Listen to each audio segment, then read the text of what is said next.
자, 오늘은 2026년 초로 한번 돌아가 보겠습니다. 전 세계 경제를 그야말로 뒤흔들었던 사건이죠.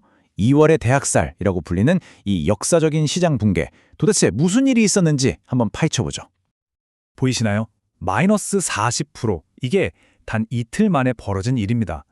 은 가격이 말 그대로 수직 낙하한 거죠. 수십 년 만에 가장 큰 폭락이었고 시장은 그야말로 충격에 빠졌습니다.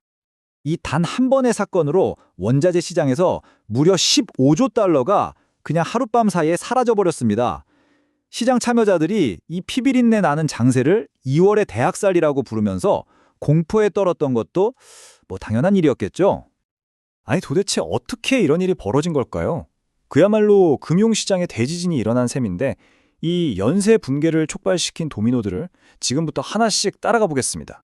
네, 이번 폭락은 그냥 우연히 일어나는 게 절대 아니었습니다. 모든 일에는 원인이 있죠. 바로 정책 발표와 시장의 기계적인 패닉 반응이라는 아주 강력한 원투 펀치가 모든 걸 시작했습니다. 자, 그 첫 번째 도미노입니다. 바로 미국 금융 시스템의 심장부, 연준에서 일어난 아주 중대한 리더십 교체였어요. 시장의 기대와 현실이 얼마나 달랐는지 한번 보세요. 시장은 제롬 파월 의장 체제에서 저금리가 계속 될 거라고 거의 확신하고 있었죠. 그런데 웬걸 뚜껑을 열어보니 악명 높은 인플레이션 매파, 그러니까 금리 인상에 아주 적극적인 케빈 워시가 지명된 겁니다. 이건 뭐 고금리와 달러 강세는 이제 시간 문제라는 아주 강력한 신호였죠. 그동안 통화가치 하락에 베팅해왔던 이른바 통화 타락 트레이드가 하룻밤 사이에 끝장나버린 순간이었습니다. 그리고 여기서부터가 정말 흥미롭습니다. 이 규제 기관의 한 수가 어떻게 작은 불씨를 거대한 화마로 키웠는지 보여주거든요. 단순한 가격 하락이 어떻게 전면적인 붕괴로 번졌는지 그 결정적인 계기가 바로 이겁니다. 보시는 것처럼 주요 거래소들이 갑자기 증거금, 그러니까 투자할 때 맡겨둬야 하는 보증금을 대폭 올려버렸습니다. 투자자들 입장에서는 선택지가 없었어요. 당장 현금을 더 끌어오거나 아니면 그냥 다 던져버리는 거죠. 투매에 동참할 수밖에 없는 그야말로 절체절명의 위기에 몰린 겁니다. 바로 이 상황이 청산폭포라는 걸 만들어냈습니다. 말 그대로 폭포수처럼 쏟아지는 거죠. 가격이 떨어지니까 증거금을 더 내라는 마진콜이 들어오고 돈이 없으니 어쩔 수 없이 팔고 그 매도 물량 때문에 가격은 더 떨어지고 이게 무한반복되는 악순환입니다. 한번 시작되면 정말 걷잡을 수가 없어요. 하지만 이런 시장의 패닉은 사실 빙산의 일각에 불과했습니다. 물밑에는 훨씬 더 깊고 구조적인 문제들이 숨어 있었죠. 바로 지정학과 산업계의 균열입니다. 중국의 움직임을 보세요. 이건 그냥 시장을 통제하겠다는 수준이 아니었어요. 2026 새해가 되자마자 은을 전략물자로 딱 지정해버립니다. 그리고 수출 허가제를 아주 엄격하게 시행해서 소규모 업체들은 아예 시장에서 퇴출시켜버리죠. 이걸 통해서 전 세계 은 공급량의 60에서 70%를 장악한 겁니다. 이건 자원을 국가의 전략적 무기로 쓰는 전형적인 자원 무기화 사례예요. 단순한 원자재가 순식간에 지정학적 영향력을 행사하는 도구가 되어버린 거죠. 동시에 산업계에서는 아주 모순적인 상황이 벌어지고 있었습니다. 은은 분명 미래 기술의 핵심 소재였거든요. 근데 바로 그 점이 아이러니하게도 약점이 되고 있었습니다. 이 차트를 보시면 바로 이해가 되실 겁니다.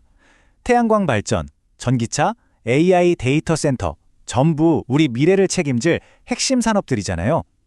구리가 바로 이 산업들의 동맥, 아주 중요한 핏줄 같은 역할을 하고 있었던 거죠. 하지만 문제가 있었습니다. 폭락 직전까지 은 가격이 너무 높았다는 거예요. 이 인용문처럼 태양광 모듈 비용이 700%나 치솟을 정도였으니까요. 이러니 제조업체들이 가만히 있었겠어요? 당연히 은을 대체할 다른 기술이나 소재를 필사적으로 찾기 시작했죠. 이게 결국 수요 측면에서 아주 근본적인 약점을 만든 셈입니다. 자, 그리고 이런 거대한 위기는 절대로 그 시장 하나에만 머물지 않습니다. 충격파는 순식간에 금융시장 전체로 퍼져나가기 마련이죠.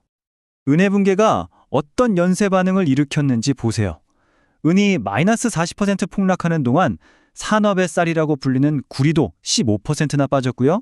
심지어 디지털 금이라고 불리던 비트코인마저 12%나 하락했습니다. 말 그대로 도미노처럼 쓰러진 거죠. 여기서 비트코인의 역할이 참 의외였습니다.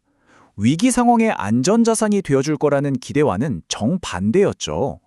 투자자들이 은시장에서 본 손실을 메꾸기 위해 가장 빨리 현금화할 수 있는 비트코인을 내다 판 겁니다. 마치 현금이 필요할 때 돈을 뽑는 ATM 기계처럼 쓰인 거죠. 자, 그렇다면 이 거대한 혼돈 속에서 우리는 뭘 배워야 할까요? 어떻게 하면 더 현명하고 또 이런 위기에 잘 버티는 투자자가 될 수 있을까요? 전문가들의 조언은 몇 가지로 요약됩니다. 첫째, 패닉에 휩쓸려서 팔지 말라는 겁니다. 특히 레버리지 때문에 생긴 하락은 기업의 본질적인 가치, 즉 펀더멘털과는 다를 수 있거든요. 둘째, 너무 한 곳에 몰빵하지 말고 포트폴리오를 다각화하라는 것. 특히 귀금속은 전체 자산의 5에서 10% 정도로 제한하는 게 좋다고 하고요. 셋째, 선물이나 옵션 같은 레버리지 투자의 위험성을 제대로 이해해야 한다는 점. 그리고 ETF 같은 종이 자산과 실제 금괴나 은화 같은 실물 자산은 다르다는 걸 명확히 구분해야 합니다. 마지막으로 거시적인 신호, 특히 중앙은행의 정책 변화를 항상 예의주시해야 한다는 것. 이게 시장을 움직이는 가장 강력한 힘이니까요. 결국 이 2월의 대학살은 우리가 리스크라고 생각했던 모든 것에 대해 다시 생각하게 만듭니다. 그리고 미래를 살아갈 우리에게 아주 묵직한 질문 하나를 던지죠. 동이 무기가 되고 시장이 전쟁터가 되는 세상에서 과연 진정한 안전이란 무엇을 의미하는 걸까요?